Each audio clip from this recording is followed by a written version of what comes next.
సత్యసాయి జిల్లా రామగిరి ఎంపీపీ ఎన్నికల్లో ట్విస్ట్ నెలకొంది. ఎంపీపీ ఎన్నికను బహిష్కరిస్తున్నట్లుగా వైసీపీ ఎంపీటీసీలు వీడియో విడుదల చేశారు. తమను ప్రలోభ పెట్టేందుకు అన్ని విధాలుగా ప్రయత్నాలు చేస్తున్నారని వీడియోలో అన్నారు.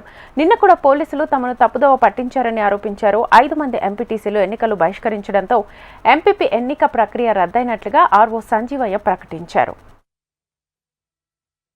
మాది రామగిరి మండలం, మేమంతా కలిసి ఎంపీటీసీలు. మాది పోలేపల్లి పంచాయతీ ఎంపీటీసీ సుజాత. వెంకటలక్ష్మమ్మ కొండ పంచాయతీ సాయిలీల ఎంపీటీసీ కుంజిమెద్దు లక్ష్మి ఎంసీపల్లి ఎంపీటీసీ. నేను గెలిచినది గ్రామంలో ఎంపీటీసీ ఉంటాయి.